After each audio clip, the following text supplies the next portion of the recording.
Hey folks. Well, here I am about to go live again for another cabaret. This week I sort of found I had a lead or two on how to get the tech slightly upgraded. So I think I'm going to have a better streaming service. I think hopefully the image is going to look better. Hopefully I'll be able to launch reliably and not have to switch a bunch of settings after I'm already going. All of that is good news. There's also a way in which I keep, it's like remarkable to me. A friend of mine asked me this morning, do you feel any different this time going into the cabaret? Do you feel any different before the number 4 as you did before any of the previous ones? And I kind of thought about it and I was like, well, no, actually, I feel kind of the same.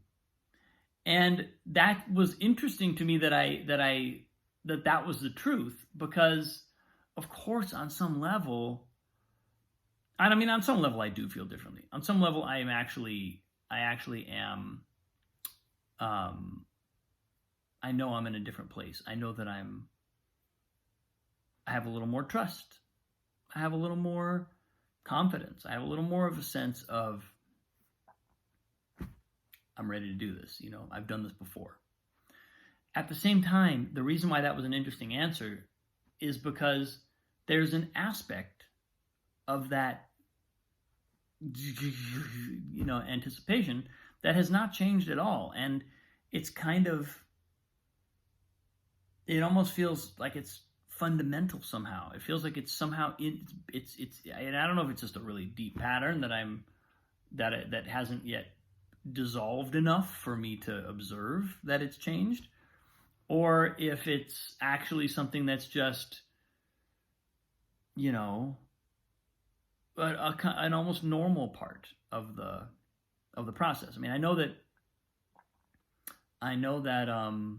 Madeline has said to me in the past that her teacher used to say it's normal to feel nervous or to feel a kind of heightened energy before a performance. It would be abnormal not to feel that. And so I trust in that. I think that I draw some solace from that and also some affirmation from that, because clearly I'm not alone. And also maybe there's actually something universal that I'm really that I'm just part of, that I'm just stepping into, and that this is kind of along the lines of what I was saying yesterday. If we can just trust, if I can simply trust that everything that's happening is what is part of my journey, part of my evolution, part of the evolution of this work, then all of a sudden I can be nervous. I can be panicking and it's not a problem. You know what I mean? It's like at that point, it's obviously unlikely that would happen, because the more I trust, the less I'm likely to be activated in that way.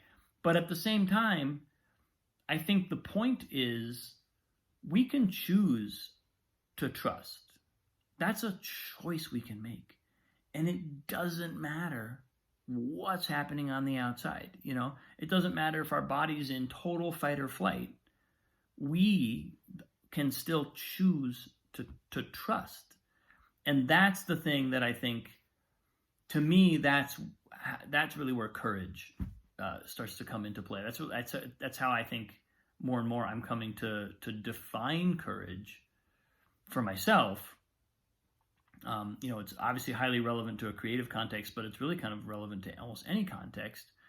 I can choose what to do in any given moment. I can choose whether to stay engaged or whether to disengage. And if I choose to stay engaged no matter what, then it's kind of like that. Then all of the events, all of any patterns, anything that displays itself, anything that comes into the mix is just a part of the part of the game. It's part of what I'm learning. It's part of what's here to serve me, and by extension, through me, the whole world. It's part of the grand scheme. And courage is really the I think the inner strength and the conviction to believe that, to take that seriously, because it's very easy when our biology or our psychology starts to freak out. It's very easy to no longer believe that, to no longer trust. And in a lot of ways, and even if we don't trust, that's serving us in some way. But I think the point is, obviously what we're trying to establish with a practice like this, with an inner work, spiritual, deep work practice, is orienting kind of pillars, things that we know we can rely on, things we know are reliable tenets, reliable principles, reliable strategies for action, whether those strategies are simply internal strategies of how we utilize our psyche, where we put our energy, how we channel our psychic energy, or whether they're external strategies of actually, how do I conduct myself, what actions do I take, what do I do.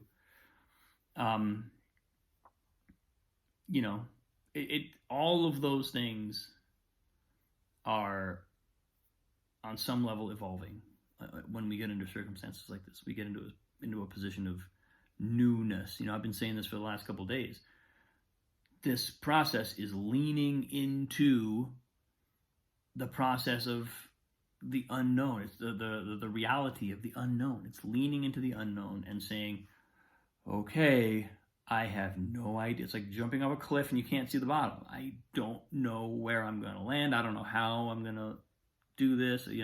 But I trust that I will. And whew, that's it. It keeps you on your toes. Keeps me on my toes. But I think what I'm appreciating is just the level of reflection that I'm getting from my own students recently, and of course from my own work, is that there's ever more foundation for, as we trust, we gain more and more evidence that we can trust. That's one of the benefits, I think, of having a spiritual practice, is as we go through the practice, as we consistently show up for the practice, evidence accrues of the effects of that, and that becomes undeniable. It becomes something that we do. It's no longer as blind of a trust. It's actually an informed trust. It becomes we just know. It's almost like we learn the spiritual laws of physics. We learn how the world works, and so yeah. That's the thing. One thing, this is coming to me right now. I remember last week on the Cabaret, one of the things I really leaned into was, how am I serving people outside of myself? How is this performance, how is this music a service to others, to people who are not me? And what would I like that service to be? Now, obviously, I can't, on some level, I can't really know that. And if I've learned anything over the course of this year, especially from doing posts like this, it's that I have very, very often, 9 times out of 10, I don't know what it is that I'm saying or what it is that's coming through me that's going to have the most impact. I don't know that, and I don't have to know that, because the effect is being had. It's happening whether I know it or not. But on some level, I also, it feels good to take ownership of it and to say, okay, I'm offering this to other people. What would I like them to experience? Kind because that gets me off of me. That gets me off of what do I want to experience? What would I like out of this? What am I looking for? What is my ego? It kind of takes my ego's voice and just turns the volume down, because I'm not paying attention to it. I'm paying attention to another voice. And I think what's been coming through recently, like what showed up when I've devoted some thought to that, is, many of my students and friends recently, it's felt like there's a real need for healing, a need for letting pain be felt, letting or some, whether it's trauma, whether it's sorrow, whatever it is, letting those things be felt. And if talk about a perfect medium for that, because music is so much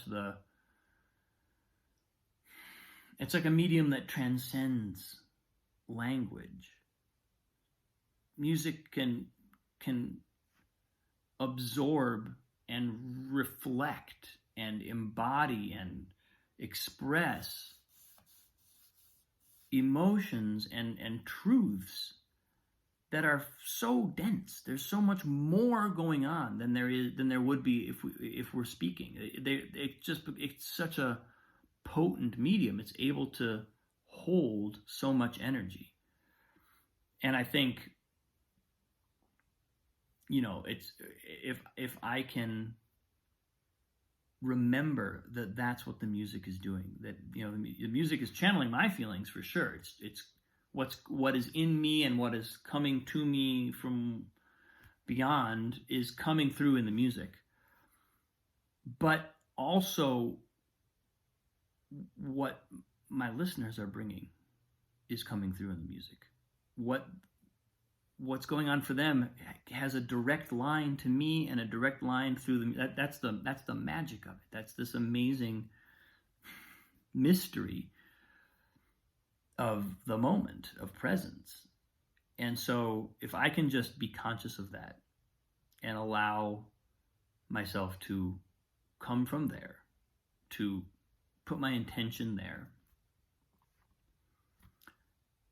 then it feels like I can really deeply trust what needs to come through is gonna come through and has, will inevitably show up, whatever that is, and I may recognize it or I may not recognize it. It may come through me and go out there and ping and sound the gong in the universe that it needs to sound without my ever knowing that that's what happened, which is totally fine. That's still service. That's still the act of service.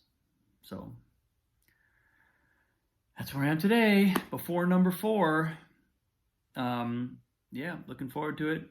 Hope to see some of you there. I love you. Appreciate you. Thanks for watching. I'll see you soon.